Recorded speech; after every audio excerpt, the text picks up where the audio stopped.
Rwanda did not in any way create this war that is happening in Eastern Congo. For me, I'm giving you a fact. Go and investigate and prove me wrong. Rwanda never got involved in starting this fighting that. When it comes to defending this country that has suffered for so long and nobody came to the help, I don't need permission from anybody.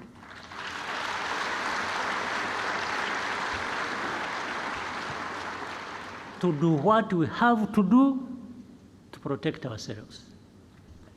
And of course, there was a contradiction in some of these people's argument. I asked specifically, I said, and that's that one responsible for Congo.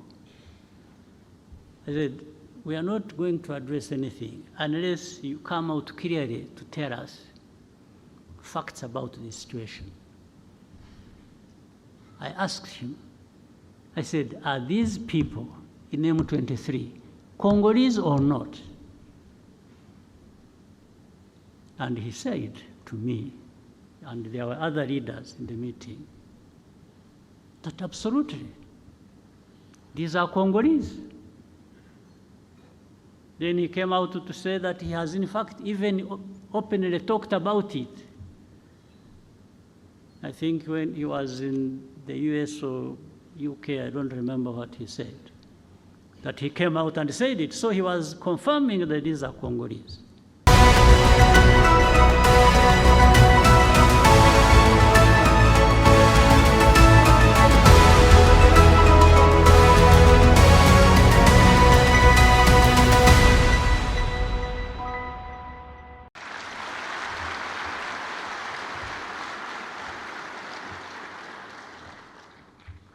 Mwaramutse neza mwese, muraho.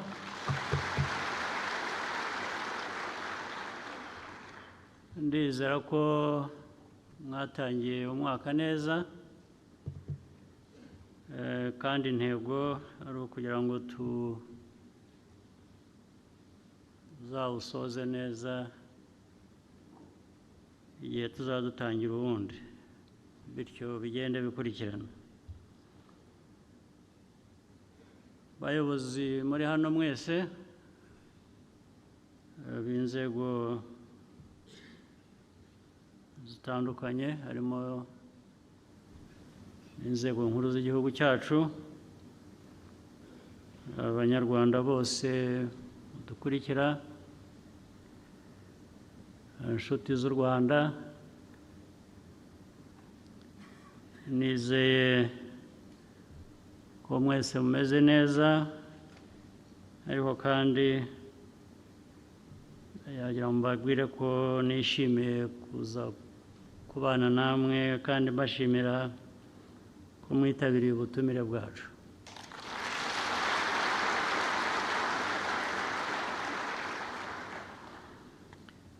Nagira ngo ariko by'umwihariko nshimire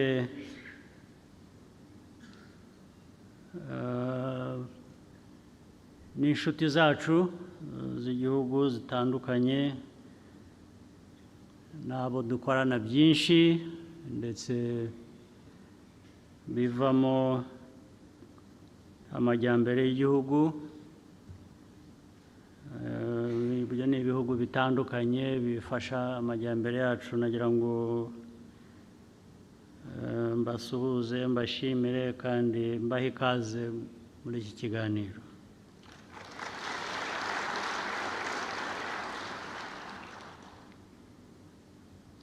Uyu mwaka igihugu cyacu gifite byinshi kigamije gukora,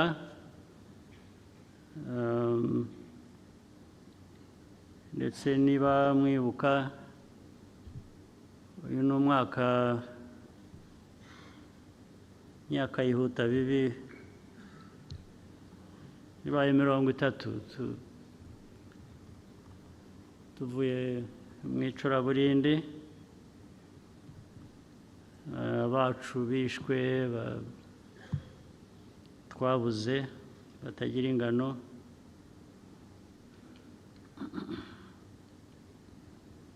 nubwo bamwe bijijisha ntibazi abapfuye, ntibazi icyabishe, ntibazi, ariko abo ni bakeya. Icyo mbivugiye ni uko dukwiriye kujya nabyo tubyibuka ko ari icyo kiri mu bibazo dukwiye kuba duhangana nacyo, biri mu bibazo dukwiye kuba duhangana nabyo. Ubwo rero mu mikorere yacu dukwiye kuba tubishyira imbere, kuko dukora tutibuka ibyo ngibyo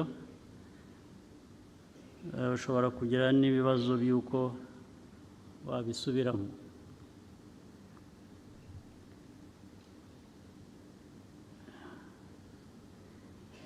Imyaka 30 irimo ibintu bibiri.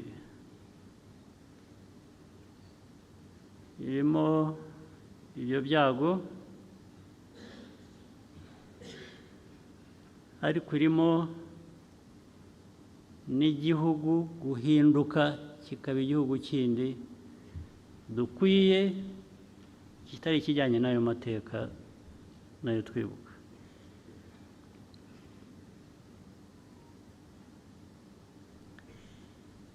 Kandi muri ibyo bigenda bihinduka, urabizi ko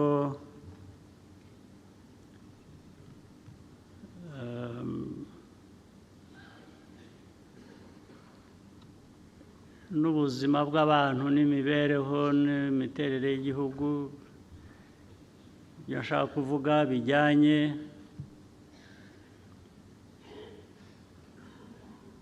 na cyo nakwita generations nazo zirahinduka. Ubu iyo urebye iyi myaka 30, wavutse muri uriya mwaka wa 1994, ubu nyine yagize imyaka 30. Imyaka 30, abafite imyaka 30 bari hano muri iki cyumba cyangwa bari hanze ni benshi, ku buryo igihugu kibatezeho guhindura ubuzima bwacyo. 30 iyo myaka, ndetse n'abafite 25 bavutse nyuma, bose ubu bari mu gihugu kireba guhindura ubuzima bwacyo. Icyo bivuze ni iki rero? Abo ni ukuvuga ngo bafite uko barezwe,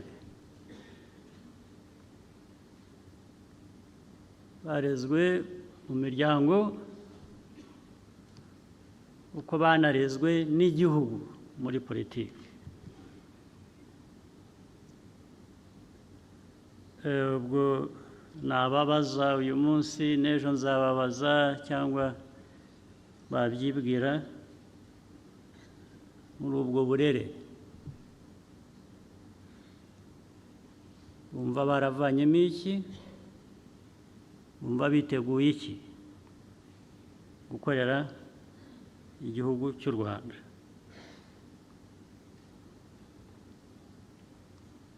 Byose rero biri kuri bo, imyifatire yabo, imyumvire y'inshingano bafite, no kumva ko igihugu ari bo kireba mu myaka yindi 30 iri imbere yacu. Bafite uruhare runini mu guhindura ubuzima bw'Abanyarwanda kurusha ndetse uko batwebwe babigenje. Bakwiye kubyumva batyo.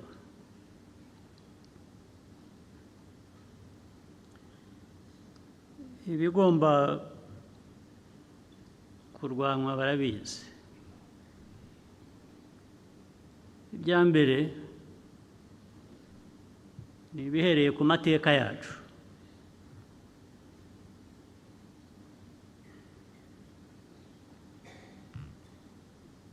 Ibindi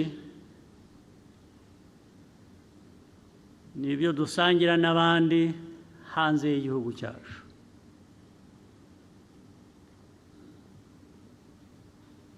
Birimo imico mibi, biba birimo politike mbi.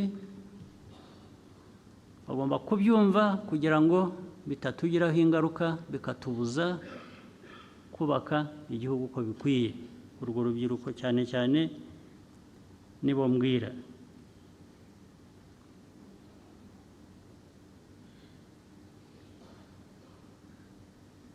Mugomba kumva uburemere bw'inshingano zanyu nk'abanyagihugu,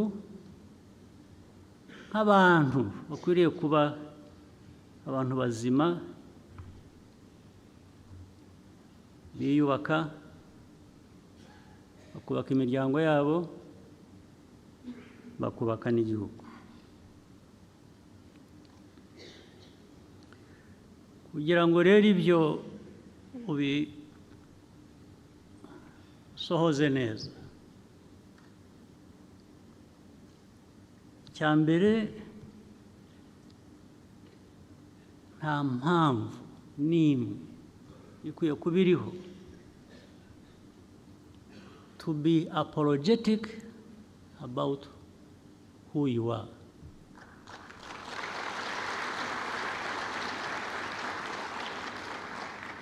You must not be apologetic. You must stand out. You must come out. You must fight for what you want to be and what you want to have. Don't wait for anybody to come and give it to you as a gift, because there will not be nobody who will do that. They will not show up at all, even when you badly need that. Ku Banyarwanda who has not learned this lesson, ninde utarize isomo muri ibi ngibi, ko urwanira uharanira kuba uwo ushaka kuba cyangwa uwo uri we. Nta wundi ukwiye kuba abiguha, ntawe uhari. Nibyo mwirirwa biriya bindi bibashuka ni nk'ikinya. Iyo baguteye kwa muganga, iyo baguteye ikinya ngo utababara, iyo gishize bigenda bite? Ugaruka aho wavuye, aho wari uri. Ibi bindi byose mujya mubona, mwumva mubamo, mwirirwa muri aho babarata, namwe mukavuga muri ibitangaza, cyangwa mukiga imico yabo, bakababwira ngo ntabwo mufite values. Tugomba kubigisha values. Values? What are values?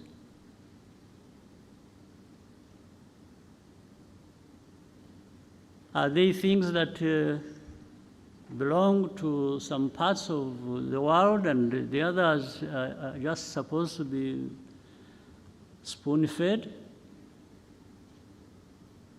and given values to swallow or be forced down their throats?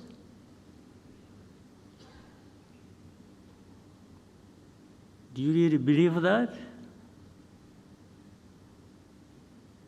abantu mwicaye hano, abayobozi mwicaye hano cyangwa rwa rubyiruko navugaga, do you believe that?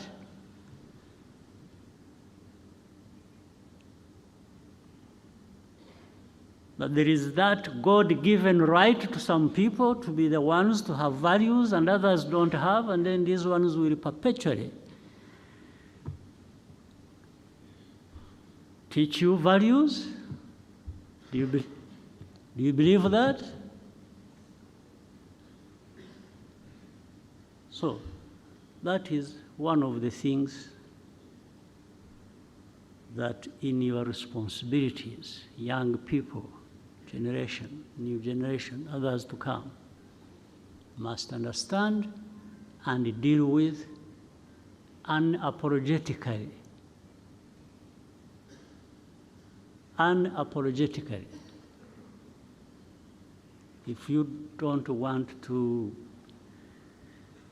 go back to where we have come from in our history, you must even really be angry about this.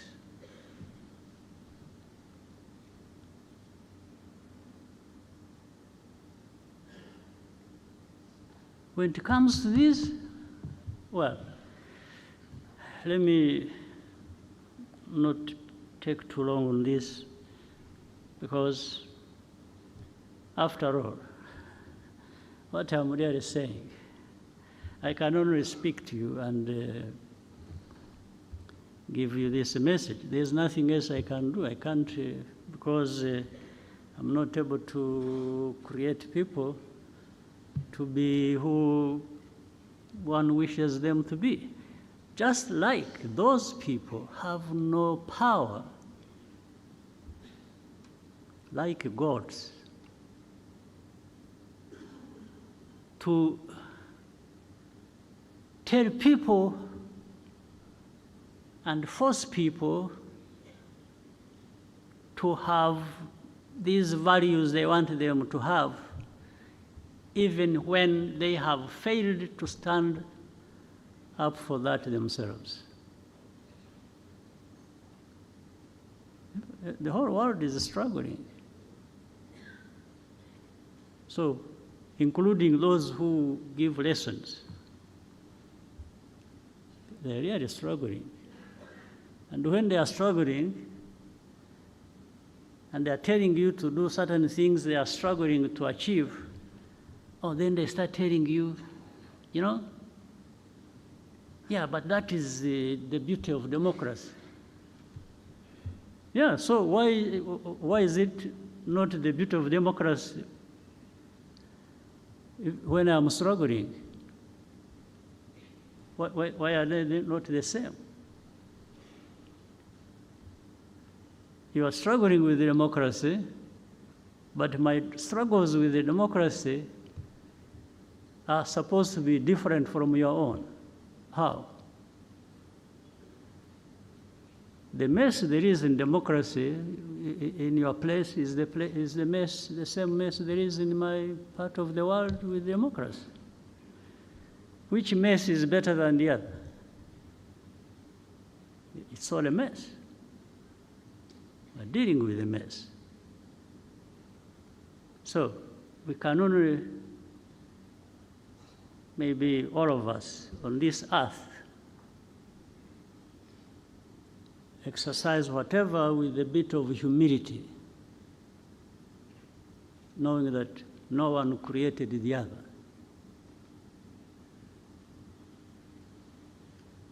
So I can only tell you this. You can't change much. But when it comes to my area of responsibility, then I think we can have a conversation. And if you want to fight, we can have a fight. So that's no problem.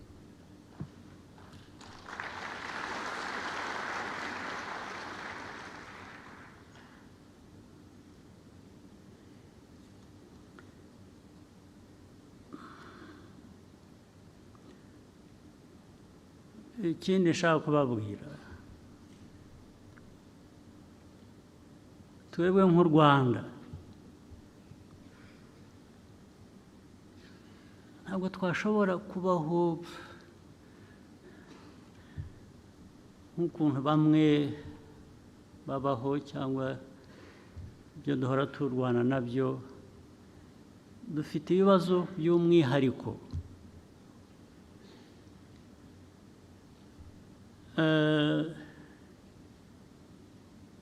Turi agahugu gato,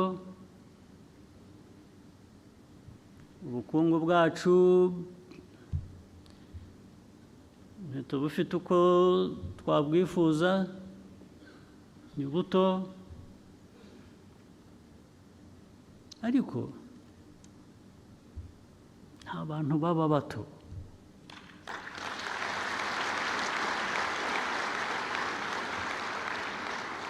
Keretse iyo ubyigize, keretse iyo ubishaka ko ari kuba. Iyo ubishatse ni kuba, iyo ubigize ni kuba. Wigize umuntu uzajya uhora asabiriza, uzajya usabiriza. Niwigira ikigoryi uzaba ikigoryi rwose.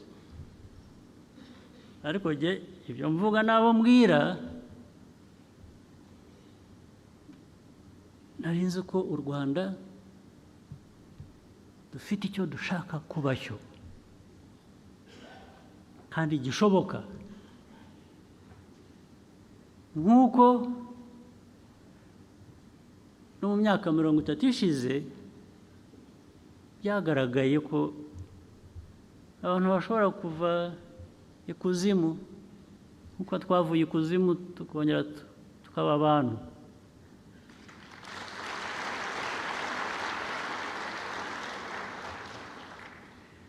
Kuva ikuzimu ukaba umuntu ntabwo bipfa kuza gusa, ntabwo bihabwa n'umuntu. Bya bindi navugaga, ntawe uza ngo abiguhe. Biva mu byo ukora, biva mu byo ushaka, biva mu uko wumva, uko witwara. Yari inama y'umushyikirano ibaye ya kenshi maze kugira. Numva ari ukwisuzuma, turashyikirana, turajya hamwe, turahura ngo turebe aho tuvuye, turebe, dushakishe ibiri mu bushobozi bwacu nk'abantu twakora kugira ngo dukomeze tuve ikuzimu tujye ibuntu, ibuntu twihaye, twigejejeho. Ntabwo ari ibuntu uhawe n'undi, kuko ubwo ntabwo ari ibuntu. Intizanyo ni intizanyo. Wayiguhaye ahashakiye, arayikwambura, arayitwara, ugasigarana ubusa.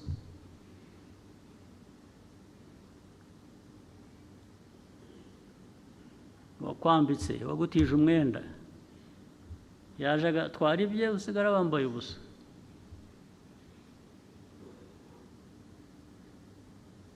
Niyo mpamvu rero twebwe nk'Abanyarwanda tutakora gusa ibintu ngo tugende, twumve, tuvuge, duse nk'abatese. Abatese se mwebwe mwateta, murateta mu biki? Mufite iki mutetamo? Mwateta mu biki? Guteta k'Umunyarwanda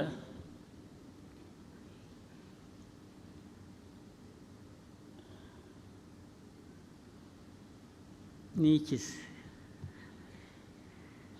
Ko ari nka bya bindi navugaga, n'ushatse kuba ikigoryi aba cyo. Wateta mu biki?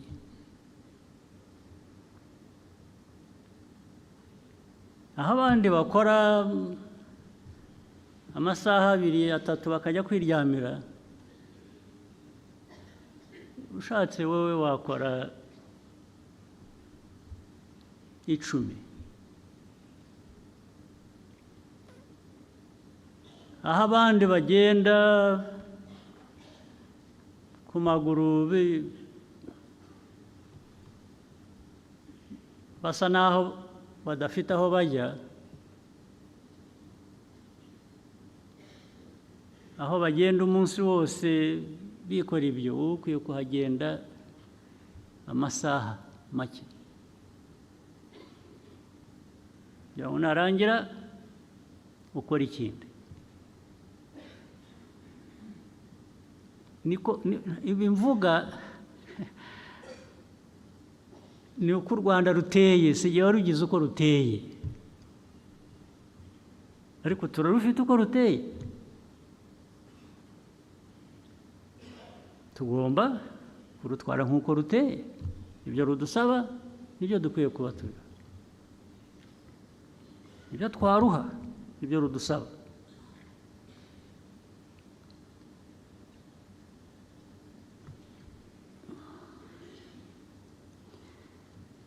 Byinshi mu ngamba, mu bibazo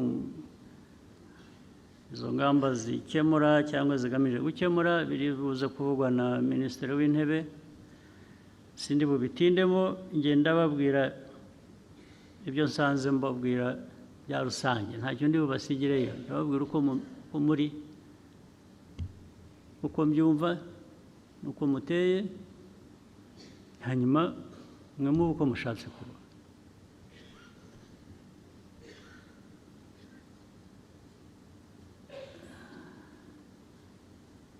Niba tuza hano rero kugira ngo tubwizanye ukuri, turebe aho tuvuye, turebe aho tujya, duhore tuvemo, dushobore kwihuta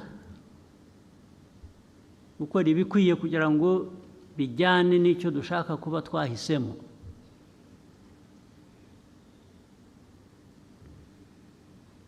Umuntu ahora yisuzuma akavuga ati ariko icyo ntuzuza ni iki, ngo ejo nzacyuzuze, icyo ntakora neza cyaba iki, ngo niba uko nagitunganya, uko bikwiye kuba bimeze.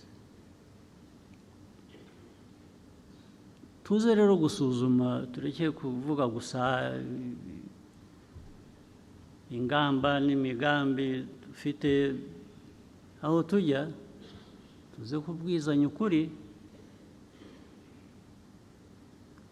Bimwe bitubuza kwihuta kuba babandi dukwiriye kuba turi mu bikorwa no kubaka igihugu, tubisuzume bihoraho, bitari ngombwa kandi bishobora kuvanwa mu nzira. Ibintu abakozi bakorera Abanyarwanda ku nzego zose kugera no kuri twebwe twese ku nzego zo hejuru, ntabwo twahora dusubiramo amakosa buri munsi.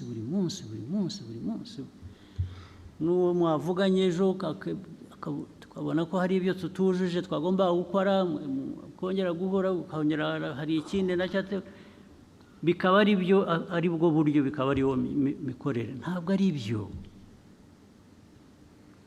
ntabwo ariko bikwiye kuba bimeze.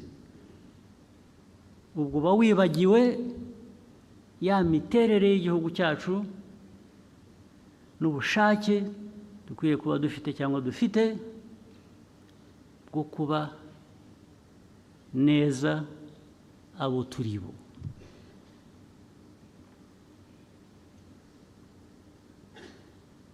Inzego zose urabazi iki, bakakubwira ariko se ibyangombwa bihari, ko twavuganye ko ibikwiriye gukorwa ari ibi, habaye iki, gatangira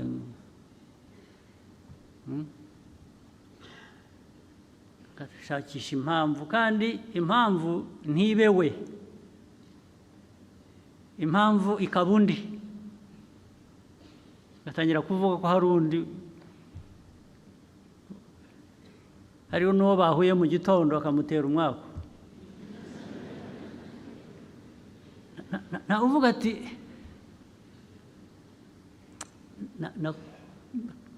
nakoze ibitari byo, ntabwo nzasubira, kandi koko ngo ejo ntasubire. Nk'abantu, kiremwa muntu gikora amakosa, ibyo ntabwo mbiyobewe, ariko nabyo turabizi. Iyo uhora ukora ikosa rimwe urisubiramo, hagomba kuba hari ikindi kibazo. Ntabwo bikiri ikosa ry'uko uri umuntu, byabaye ikindi. Ndetse bishobora no kuvamo ko ubikora ubigendereye, kubera ko wenda birimo inyungu, urabonamo inyungu ntoya, kuko ntabwo ari inyungu ziba zirambye.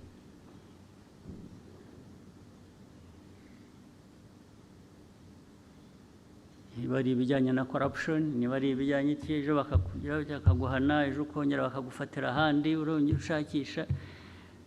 Buriya bivuze ko mu byo bimwe utuzuza haba harimo inzira iguha icyo wita inyungu. Bigasa nk'aho wakoze ikosa, bigasa nk'aho wibagiwe, bigasa nk'aho kuko byo kwibagirwa cyangwa gukora ikosa biri innocent, nta cyaha. Umuntu gukora ikosa nk'umuntu ubundi nta cyaha kirimo, birumvikana ushobora gukora ikosa.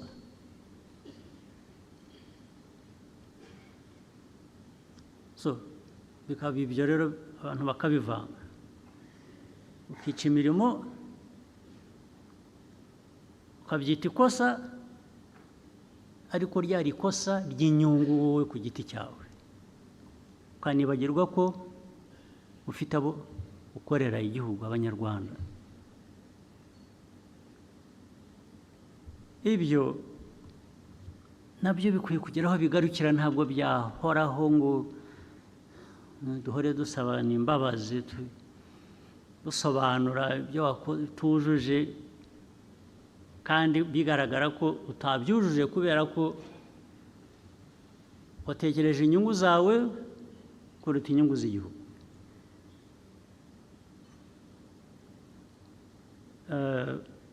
Muri uyu mushyikirano rero, mu byo tuganira, ubwo turaza kubona umwanya tuzaba tubwizanya ukuri ku bintu bimwe, even biri by'umwihariko, biri specific. Bagomba gukorana, ko n'inzego zigomba kuzanya, ni system yose igomba. Ntabwo igihugu cyatera imbere abantu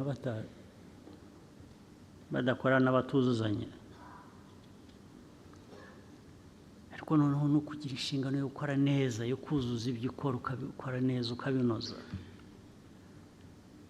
Ntabwo niba uri umuntu ufite resitora, cyangwa ufite hoteli, cyangwa ufite ahandi abantu babonera services, ntabwo hahoraho ibintu biraho bigira bityo bibi. Ibyariho imyaka 15 ishize nabyumva, abantu bari bagishakisha bubaka, ariko ubu ngubu mu mwaka ubaye wa 30, ariko abatanga serivisi mbi ntabwo aribo bafite ikibazo gusa, n'abazihabwa bamufite ikibazo.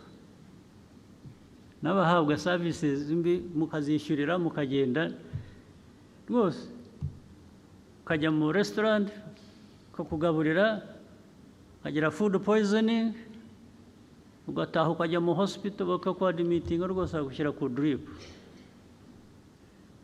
bwacya ugasubirayo.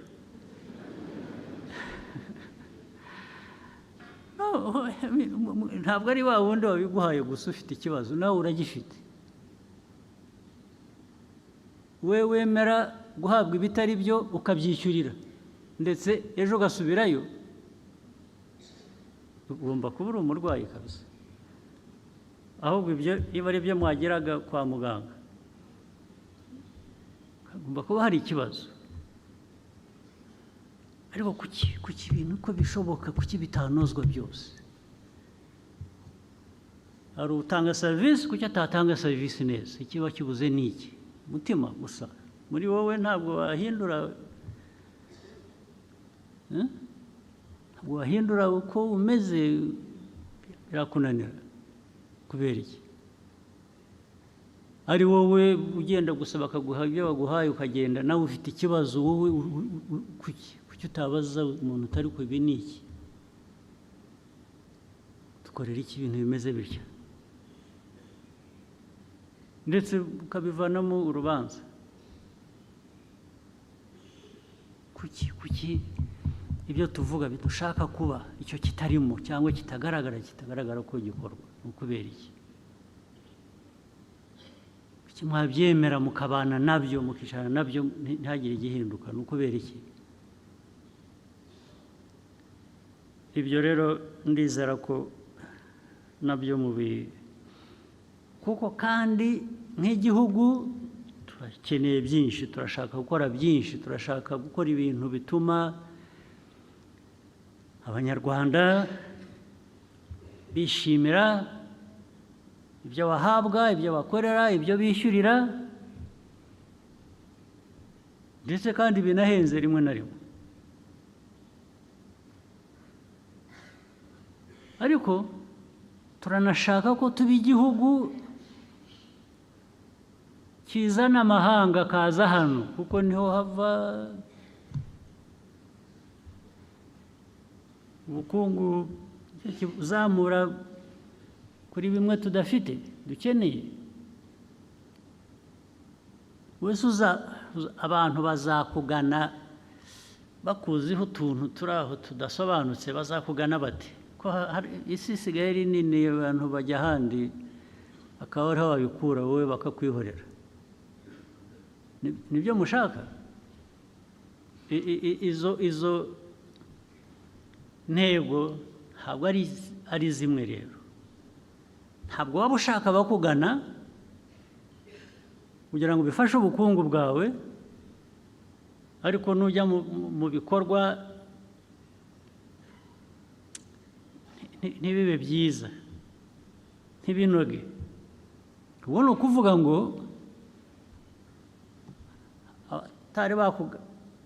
batarageraho kugana ntabwo bazaza.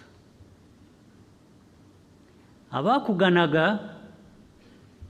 bazashakisha ahandi, bavuga batari ko hariya tujya tugafatwa dutya tukagerwa dutya,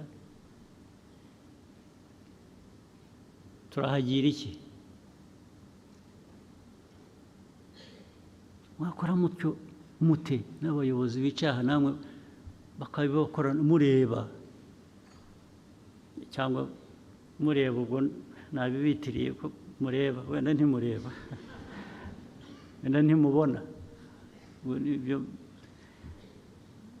nari batwerereye, nari nzi ko abantu bose bakwiriye kuba babona ubundi, ariko icyo ubona gikwiye kuba gifite icyo kikubwira, ni cyiza cyangwa si cyiza, nk'uburyo bworoshye. Ibyo rero bigomba kuba mu byo tugomba guhindura rwose, kandi dushoboye kubikora vuba, kuko nta kindi bisabaga. Ntabwo bitegereza imfashanyo ziva mu bacuti bacu bimwe baduha imfashanyo, nta aid bikeneye rwose. No donation, no grant, nothing. It's just in you. Biri muri mwe. Nimutabi yivanamo muzatakaza byinshi bitagira umubare. Kandi iyo byagiye, iyo wagiye ukipfusha ubusa ukigira utyo bikagenda, kubigarura bizakugora. Niyo wabitunganya noneho ukabiruka inyuma uvuga uti bya bindi byaratunganya nimugaruke, ubahebe, ntabwo bazagaruka. niyo mpamvu ukwiye kubifata nk'ibintu biremeye. Izi nama ziba hano, abantu bava hirya no hino, ni ukuvuga ngo hari akantu bababonamo.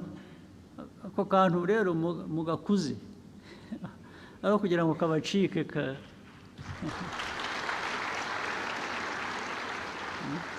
katabacika, hatangiye kugaragara akantu nimudashyiramo imbaraga ngo niba kara urumuri rutoya rugira rutya rugeraho rungana kuriya, murareba ariya atari uko ryase, kakaguma gahunyeza, bihunyeza mubiveho, mugaragaze nibe bya bindi nanavugaga bihera kuba unapologetic of being who you are, of doing what is right, and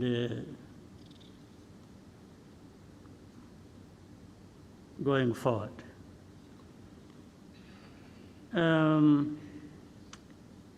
Kangerageze mpinire ku bindi bikeya nshaka kuvuga ibijyanye n'umutekano.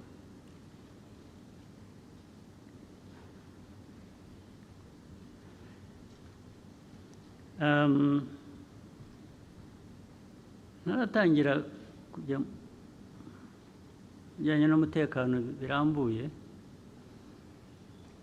kambanze mbabwire ikintu kimwe. Uru Rwanda rwacu naho tuvuye, naho dushaka kujya,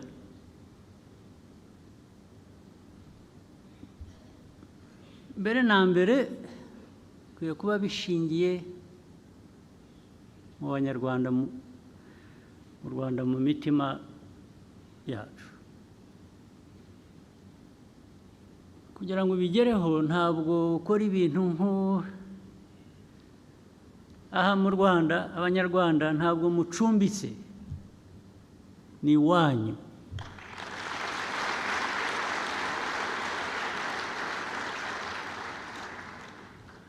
Gukora ibintu udakoze ibirenge hasi uvuga uti ejo ntawamenya,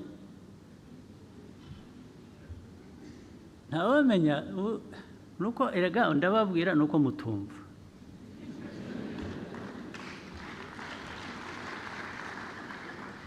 Ntawamenya se, ahandi uzamenya ni he? Ahandi uzajya ntuvuge ngo ntawamenya ni he? Ko nabonye basigaye babahambiriza bakabatugarurira hano. Basigaye bahambiriza abantu bakabasubiza aho bavuye. Namwe rero mwirwe mugera mutya, narabibabwira ngo isi ukuntu iteye igenda ihinduka. Hari uwavuye aha yiruka, u Rwanda ni rubi, abantu ntawe usinzira, ntawe ugira ati aragenda, barahunga bajya hanze hariya, ndetse mu bihugu bikize baramugaburira bamuha, kuko nta n'akazi yakoraga. Ubu ngubu aho nabibabwiye muri 17, 2017, nabibabwiye muzakurikirana ibintu nababwiye muri uwo mwaka. Ndababwira bose birirwa bazabahambiriza babagarure. Hari abo twebwe tunagarura, ariko ibyo ntabwo ndi bubitindeho. Ariko barabarambiwe, bafite ibibazo byabo nabo bimaze kubarenga. Usibye ko n'ubundi iyo uriye baguha ubusa, ugasakuza ukirirwa uvuga aho wavuye. ibyo ukwezi kwashira ukajya gufata iposha, ukajya gufata ibyo bakugaburira kubera ko wavuze u Rwanda nabi gusa. Naranababajije, mumbwire uwavuye aha avuga ibyo yavugaga ibyo ari byose, kandi kenshi binagaragara ko atari ukuri, ko byose bigaragara, ariko wabigiriyemo amahirwe nimumbwire umwe gusa, one, ninde umwe, sinsabye benshi. Muri 500 bagiye bavuza induru babeshya, muri bo umwe wagize amahirwe kaba ngo nibura we yavanyemo iki, ninde? Muzamumbwira. N'ubu ntimuramumbwira, mumushakisha. Ariko bamwe bari ba porofeseri, baratwara amakamyo, ariko na hano hari amakamyo.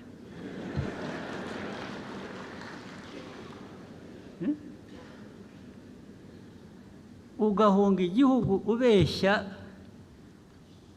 ukajya muri Amerika gutwara ikamyo gusa, ariko ukishima ngo uri muri Amerika. Muri Amerika urishimye kuko yaguhaye ikamyo yo gutwara itari iyawe.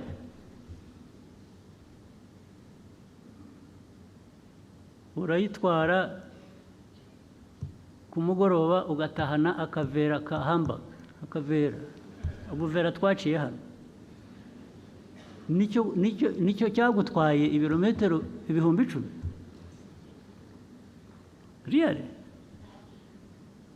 So abanyarwanda ni mutaba abantu biha ka gaciro ko muzabaga,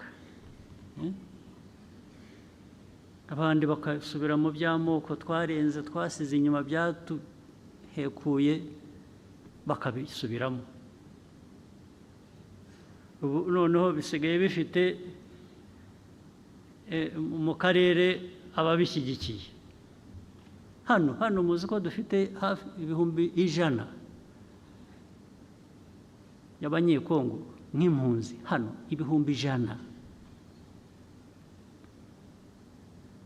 Muri izi ntambara z'ejo bundi hamaze kwambuka nk'ibihumbi 16, bisanga 80 n'ibindi bisanzwe hano. Barabizi, abantu bose barabizi, bazi n'ukuri, kubera ko muri ibyo 100,000 hari ubwo bigera bitya rimwe mu mwaka umwe, ibihugu biteye imbere, bimwe bifite values z'igitangaza, bakaza bagakuramo nk'imiryango 5 mu 100,000 bakayitwara. Ubwo bakemuye ikibazo. Imiryango cyangwa abantu 5 bakabatwara bakajya kuba aho baba iwabo. Mu 100,000 uvanyemo 5 cyangwa imiryango 5, ubwo wakemuye ikibazo. Niko ikibazo gikwiye kuba gikemuka.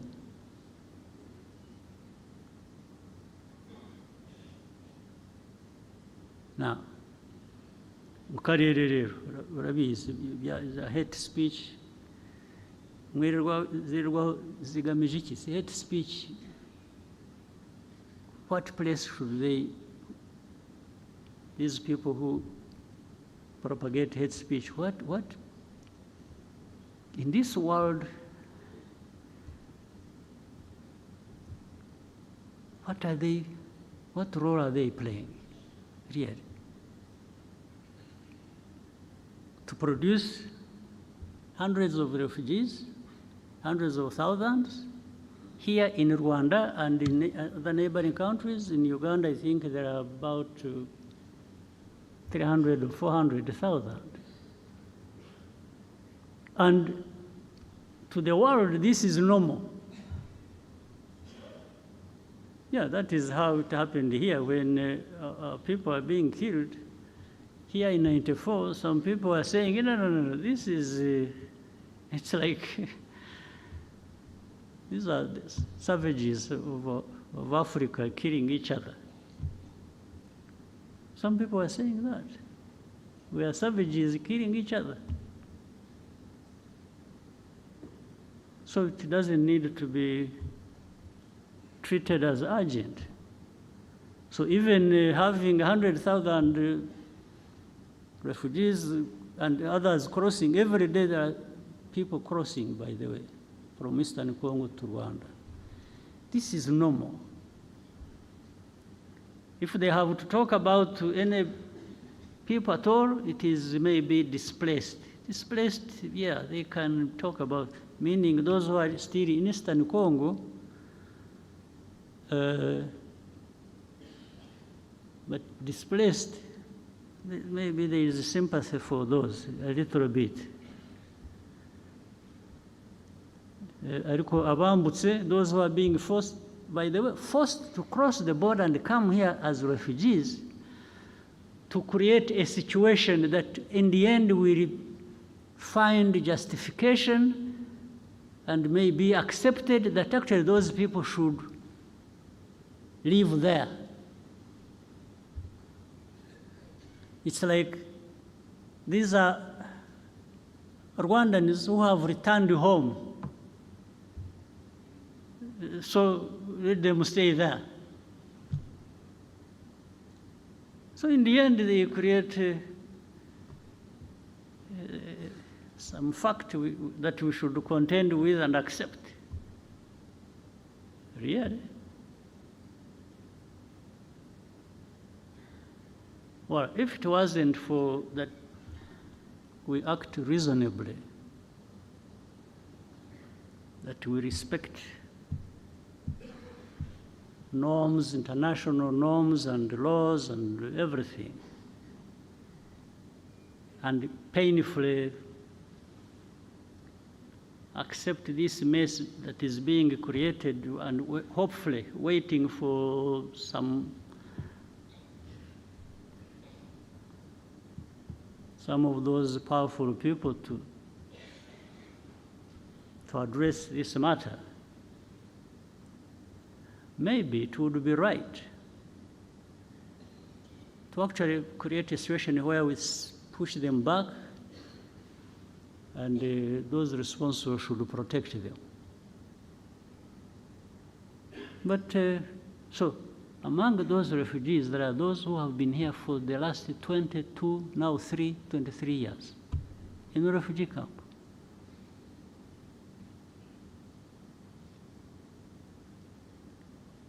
Those are like the years I spent in a refugee camp myself. So I know what it means. Myself, I spent those same years in a refugee camp.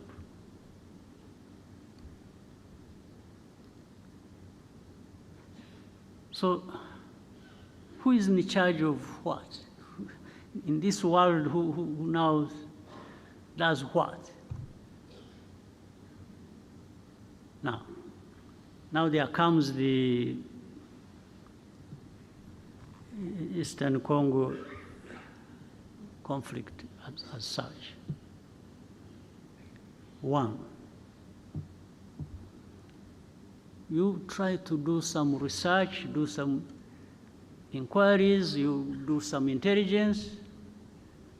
Rwanda did not in any way create this war that is happening in Eastern Congo.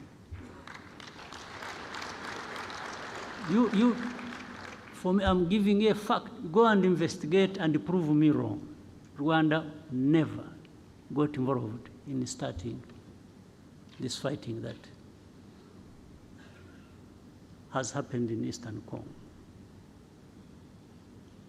But with time, there has been an effort to actually make it our war.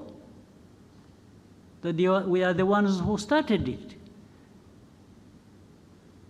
Over time, this is what has happened.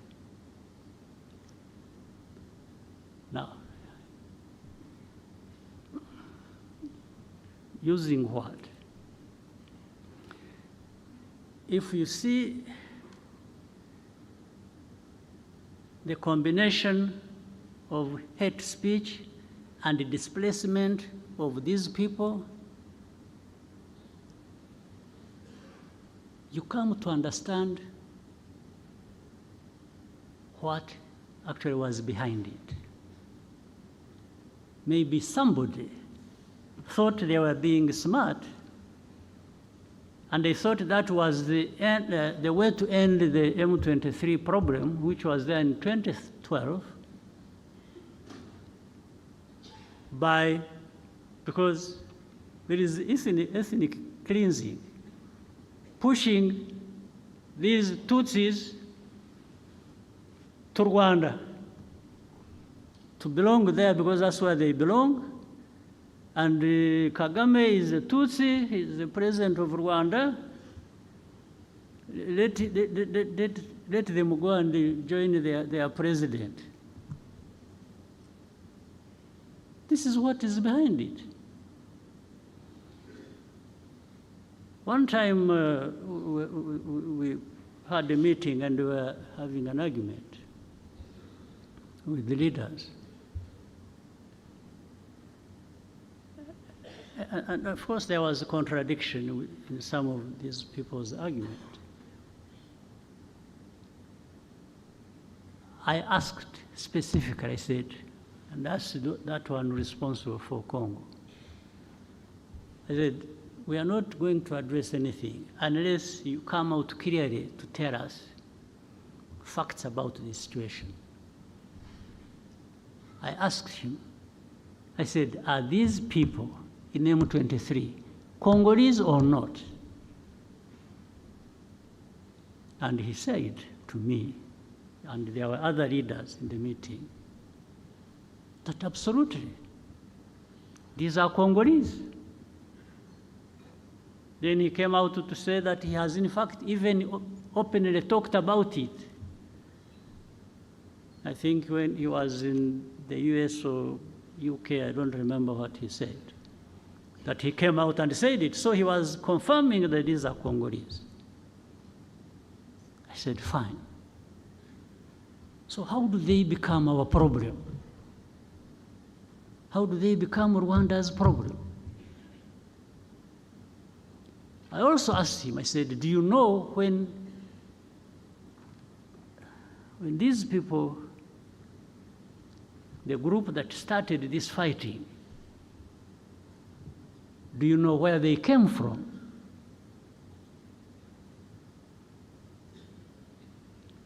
In fact, before he answered,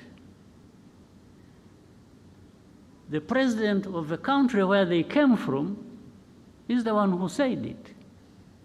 He said, yeah, no, actually they came from, this man refused to solve their problems, and they decided to cross the border and go back where they belong. So then I asked him again, I said, so how do you keep associating Rwanda with this problem? I even asked him, I said, why did you the other day bomb our territory? Because they had been sharing with artillery, heavy artillery across the border onto our territory in Kinigi. There are people here who know it. I said, why? What are you doing? What do you want? And he just said, no, but this, they should go back. I said, go back where? Those who came here, they were about between 500 and 600 when they ran away on 2013. There are those who crossed and came here, about between 500 and 600 fighters with their arms. What we did, we put them in a camp in what is this, former Kibungo, Ngoma areas. That's why we put them as refugees. And we removed the arms, actually handed back the arms to government in Kinshasa. This they know, they can't even deny.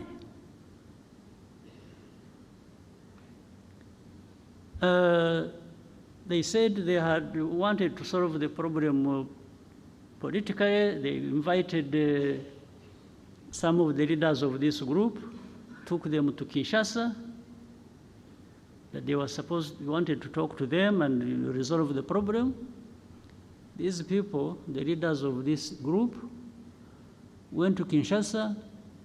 They are put in a hotel, spent 5 months without seeing anybody to talk to them until they left. Of course, they left heavy bills behind in the hotel. Nothing else. Now, but when you see, then you would see you saw in the statements of different organizations and so, blaming Rwanda for M23 conflict in Eastern Congo. I cannot tell you the reasons exactly why that would be happening. Now, but I would ask people so. You may associate us with M23. You may blame us for everything, M23. What do you say about FDLR that is in Eastern Congo for the last 30 years, more or less? I thought even the forces, the UN forces that were put in Eastern Congo or in Congo were put there to actually address this problem and maybe other problems, but this one was the main one. But you've been there for decades. It has been so costly, but the problem is still there. And then some of them tried. The government said, no, they are not there, we don't have FDLR, and then we would give them names. But these are the leaders, 1, 2, so and so and so and so and so. They are in this location. In fact, I one time told the president of DRC, no. I said, you don't know that these people are there in this place, that place, and they've been even manning roadblocks and they collect taxes. He says, so he remembered. he remembered that has been happening. So I said, so what are we talking about? You have FDLR who have taken over territories in Eastern Congo and are collecting taxes, and you are telling me they are not there? So anyway, when all this came to some point, and this war was raging, and this time it turned into where the government in Kinshasa wanted to, they mobilized the people, they thought they would now throw M23, push them into Rwanda. And this still remains, by the way, the aim. This is the goal. So I told our friends, these powerful friends of ours, I've even said it publicly, when it comes to defending this country that has suffered for so long and nobody came to help, I don't need permission from anybody.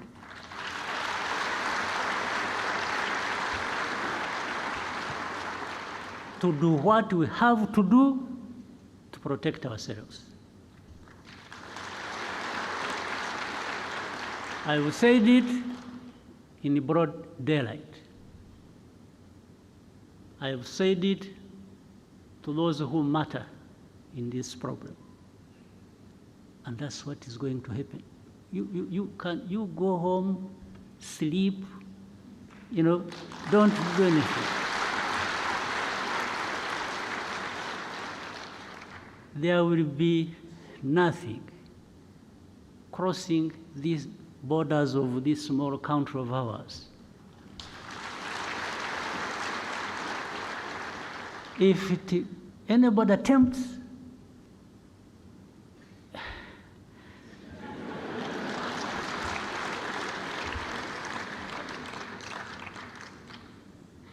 so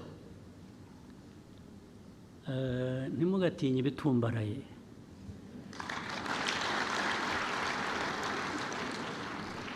Sometimes birimo ubusa. Haba harimo umwuka. Umwuka, a balloon. A balloon, you need a needle. Just ibyari birimo ukayoberwaho bigiye. Ntimugatinye ibitumbaraye. And I'm saying this, not only that. Ikindi nuko, where we have been, 30 years ago, there is nothing worse that can happen to us.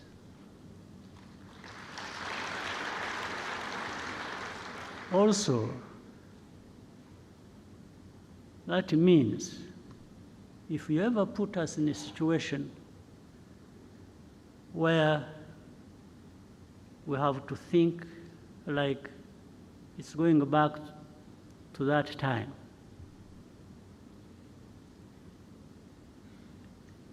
then we have nothing to lose. We will fight like people have nothing to lose. And somebody will pay the price other than ourselves.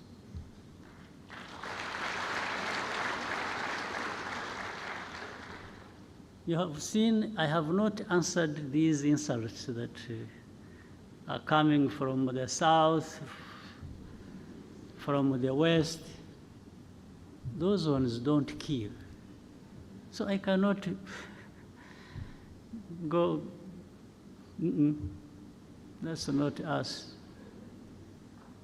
But they will learn something with time. They learn something that they made a big mistake. Absolutely, a big mistake. That's why I was telling the young people, happily who seem to be like in those years when we were still young. I've seen our young people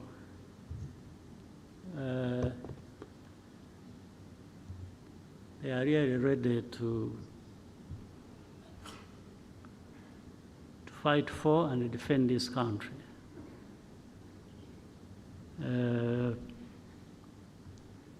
But we don't provoke any situation. We don't, in fact, we've even refused to be provoked. We are provoked and we ignore it for as long as it hasn't crossed a certain line. But the rest, these are just words, people talking and here and there, blaming us for everything and making us carry our own burden, but also other people's burden. No, we carry our own burden. We know our burden we have to carry, but making me carry somebody else's burden is going to be a problem. It's really going to be a problem. It won't happen. So for the defense of this country, when we are right, when we are attacked, I don't ask anybody's permission, not at all.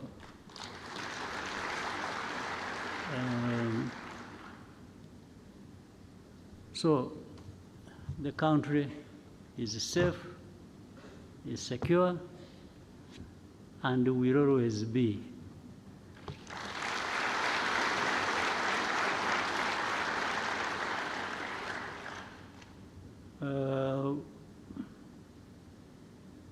Those who are excited and because I'm told what you see happening in the West and then in the South, they are busy collecting the other poor Rwandans who went out making noise, and they are trying to turn them into some leaders in the future of this country.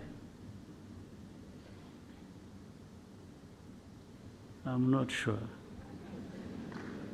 I'm not sure because some of them either will be brought here by those people who are sent away. They will get tired of them and sent, or I will go and collect them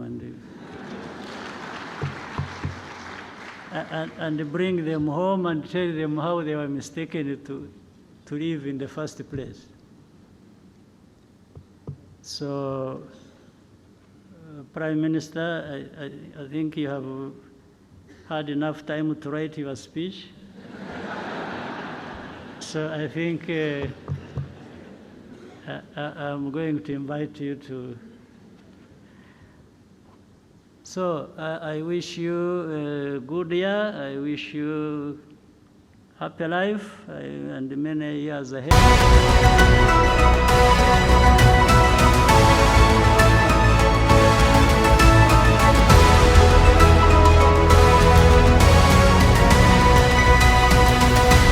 Thank you for watching Kigali Daily News.